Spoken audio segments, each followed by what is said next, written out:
ಆಗುತ್ತಿರುವ ಹಣ್ಣು.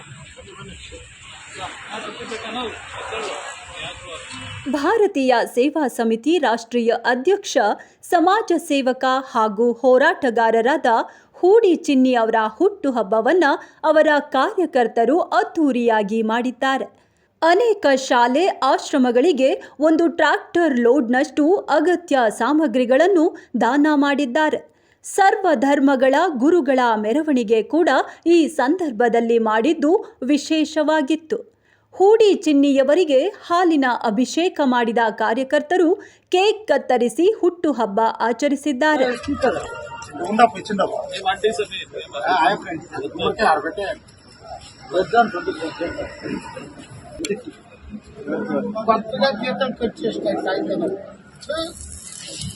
Happy birthday to you.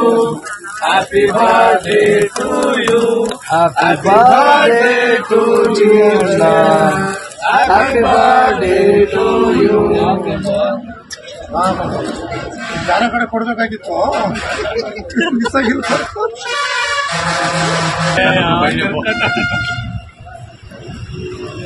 Tissue paper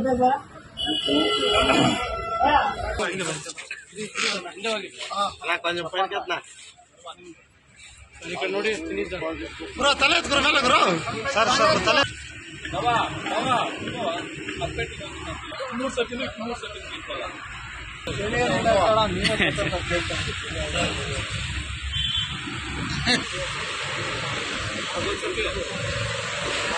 Guru next Ramesh ಚಕ್ರವರ್ತಿ ಅವ್ರು ಬರ್ತೈತೆ.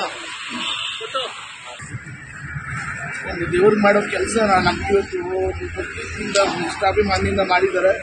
ನಾನು ದೇವರಲ್ಲ, ಒಬ್ಬ ಸಾಮಾನ್ಯ ಮನುಷ್ಯ. ಆ ಮನುಷ್ಯನ ಥರ ಮಾಡೋದು ಸರಿಯಲ್ಲ ಅಂತ ನಾನು ಕೇಳ್ಕೊಂಡೆ. ನಿಜವಾಗ್ಲೂ ಹೇಳ್ಬೇಕು ಅಂತ ಇದೆಲ್ಲ ದೇವ್ರಿಗೆ ಸಲ್ಬೇಕು. ನಮ್ದು ಹಾಲು ನೀವೇ ದೇವರು ವೇಸ್ಟ್ ಆಗೋದಕ್ಕಿಂತ ಎಲ್ಲಾದ್ರೂ ಅನಾಥ ಶ್ರಮಗಳು ಕೊಟ್ಟಿದ್ದು ಒಳ್ಳೇದಾಗಬೇಕು. ನನಗೆ ಏನ್ ಹೇಳಿದ್ರು ಅವ್ರು ಕೇಳ್ತಾ ಇಲ್ಲ. ಅವ್ರ ಅಭಿಮಾನಕ್ಕೆ ಪ್ರತಿಯೊಬ್ಬರು ಕಾಲಿಗೆ ನಮಸ್ಕಾರ ಮಾಡ್ತೀನಿ. ಮಗಳು ದೊಡ್ಡ ಮಗಳು ಇದಾಗಿದೆಯಾ ನನ್ನ ಲೇಖನ ಥರ.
ಮಾನವೀಯತೆ ಇರ್ತಕ್ಕಂಥ ವ್ಯಕ್ತಿಗಳು ನಾನು ನೋಡೋದು ಕಡಿಮೆ. ಅದರಲ್ಲಿ ರಾಮಚಂದ್ರಪ್ಪ ಒಬ್ಬರು ಅಂಥೇಳಿ ಹೇಳಿದ್ರು. ನಿಜವಾಗ್ಲೂ ಅದು ನಮಗೆ ಕೊಡುವಂಥ ಒಂದು ಗಾಡ್ ಗಿಫ್ಟ್ ಅಂತ ಹೇಳಿದ್ರು. ಅವ್ರ ಮಾತಲ್ಲಿ, ಅವ್ರ ಬಾಯಲ್ಲಿ ಆ ಮಾತು ಬರಬೇಕಾದ್ರೆ ನಾವು ಮಾಡುವಂಥ ಕೆಲಸಗಳು ಅವ್ರ ಕಣ್ಮುಂದೆ ಅವ್ರಿಗೆ ಆದಂಥ ಇಂಟೆಲಿಜೆನ್ಸ್ ರಿಪೋರ್ಟ್ ಇರುತ್ತೆ. ಅವ್ರು ತಿಳ್ಕೊಂಡೆ ಅದನ್ನು ಮಾತಾಡೋದು. ಸಾಮಾನ್ಯವಾಗಿ ಹೋಗಲ್ಲ ಅವ್ರು ದೊಡ್ಡವರು. ಅಂಥದನ್ನು ನಾವು ಅವರ ಮಾತಲ್ಲಿ ಅವರ ಒಂದು ಪ್ರೀತಿಯನ್ನು ಗಳಿಸಿದ್ದೀವಿ ಅಂದರೆ ನಾವು ಅದೃಷ್ಟವಂತರು. ಜೊತೆಗೆ ಇವತ್ತು ಎಲ್ಲ ಧರ್ಮದವ್ರನ್ನೂ ಒಂದೇ ವೇದಿಕೆಗೆ ಮಾಡಬೇಕು ಅನ್ನೋ ಉದ್ದೇಶ ಇಷ್ಟೇ. ನಮ್ಮಲ್ಲಿ ನಮ್ಮ ದೇಶಕ್ಕೆ ಸ್ವತಂತ್ರ ಬಂದಿದೆ, ಸಂವಿಧಾನ ಹಕ್ಕಿದೆ, ಪ್ರತಿಯೊಬ್ಬ ವ್ಯಕ್ತಿ ಎಲ್ಲಾದರೂ ಬದುಕ್ಬೋದು. ಇದು ವಿಶೇಷವಾದ ಒಂದು ದೇಶ. ಇದು ಇಡೀ ಪ್ರಪಂಚದಲ್ಲಿ ಯಾವುದಾದ್ರೂ ಎಲ್ಲ ಧರ್ಮಗಳನ್ನು ಒಳಗೊಂಡಿರ್ತಕ್ಕಂಥ ಒಂದು ದೇಶ ಇದ್ದರೆ ಅದು ಭಾರತ ದೇಶ. ಅದು ಸ್ವತಂತ್ರ ಪಡೆದು ನಾವು ಎಷ್ಟೋ ಪ್ರಾಣ ಬಲಿದಾನಗಳನ್ನು ಕೊಟ್ಟು ಪಡೆದಂಥ ಒಂದು ಸ್ವತಂತ್ರ ದೇಶ ಇದು. ಈ ಸ್ವತಂತ್ರ ದೇಶದ ಎಲ್ಲ ಧರ್ಮೀಯರನ್ನು ಗೌರವಿಸುವುದು, ಪ್ರೀತಿಸುವುದು, ಒಗ್ಗಟ್ಟಾಗಿ ಹೋಗುವುದು, ಸಮಾನತೆಯಿಂದ ಏನು ಬಸವಣ್ಣವರ ತತ್ವ ಏನಿದೆ, ಮಾನವ ಧರ್ಮ, ಮಾನವ ಜಾತಿ, ಮಾನವ ಕುಲ, ಮಾನವ ಧರ್ಮ ಅಂತೇನಿದೆ ಅದನ್ನು ಪಾಲನೆ ಮಾಡೋದು ನಮ್ಮ ಕರ್ತವ್ಯ ಅನ್ನೋ ನಿಟ್ಟಿನಲ್ಲಿ. ಯಾಕೆಂದರೆ ಈಗಿನ ಕಾಲದಲ್ಲಿ ಆ ಧರ್ಮ ಈ ಧರ್ಮ ಅನ್ನೋ ಕೋಮಗಲಭೆಗಳನ್ನು ಎಬ್ಬಿಸುವಂಥ ಕೆಲಸ ಅಲ್ಲಲ್ಲೇ ಬೆಂಕಿ ಹಚ್ಚುವಂಥ ಕೆಲಸ ಮಾಡ್ತಾ ಇದ್ದಾರೆ. ನೀವು ಆ ಥರ ಧರ್ಮಗಳಿಗೆ ಬೆಂಕಿ ಹಚ್ಚೋರಾದರೆ ಸೈನಿಕರಾಗಿ ಎಲ್ಲ ದೇಶದ ಎಲ್ಲ ಮುಖಂಡರು ಧರ್ಮೀಯರು ಇವತ್ತು ನಮ್ಮ ದೇಶನ ರಕ್ಷಣೆ ಮಾಡ್ತಾ ಇದ್ದಾರೆ. ಅಲ್ಲಿ ಯಾಕೆ ಅವ್ರ ಪ್ರಾಣಗಳನ್ನು ಕೊಟ್ಟು ಅವ್ರ ಮನೆಯವ್ರನ್ನೆಲ್ಲ ಅನಾಥರಾಗಿ ಮಾಡಬೇಕು?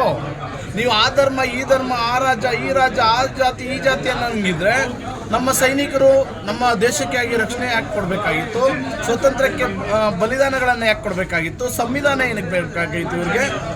ಅದನ್ನು ಪಾಲನೆ ಮಾಡಬೇಕಾದ ಸರಿಯಾದ ಸರ್ಕಾರಗಳು ಇವತ್ತು ಅದನ್ನೇ ಬದಲಾವಣೆ ಮಾಡೋಕ್ಕೆ ಹೋಗ್ತಾ ಇದ್ದಾವೆ ಅಂದರೆ ಅದು ಯಾವ ರೀತಿ ನಾಚಿಕೆಗೇಡು ಅನ್ನೋದನ್ನು ನಾವು ಹೇಳೋಕ್ಕೆ ಬಯಸ್ತೀವಿ ಸ್ನೇಹಿತರೆ. ಆದ್ದರಿಂದ ಆ ಒಂದು ಎಲ್ಲ ಧರ್ಮೀಯರನ್ನು ಒಂದೇ ವೇದಿಕೆಯಲ್ಲಿ ತೋರಿಸಿ ಈ ಒಂದು ಭಾಗದಲ್ಲಿ ಎಲ್ಲ ಧರ್ಮೀಯರು ಸಮಾನತೆಯಿಂದ ಹೋಗಬೇಕು ಅನ್ನೋ ಉದ್ದೇಶದಿಂದ ಇವತ್ತು ಎಲ್ಲ ಧರ್ಮದವ್ರನ್ನು ಸೇರಿಸಿ ಒಂದು ವೇದಿಕೆಯಲ್ಲಿ ಒಂದು ಮೆರವಣಿಗೆ ಕಾರ್ಯಕ್ರಮವನ್ನು ಆ ಧರ್ಮಗಳನ್ನು ಸಮಾನತೆಯಿಂದ ತೋರಿಸಬೇಕು ಈ ಸಮಾಜಕ್ಕೆ ಅನ್ನೋ ನಿಟ್ಟಿನಲ್ಲಿ ಇವತ್ತು ಎಲ್ಲ ಧರ್ಮೀಯರನ್ನು ನಾವು ಒಂದೇ ವೇದಿಕೆಯಲ್ಲಿ ತಗೊಂಡ್ಬಂದಿದ್ದೀವಿ.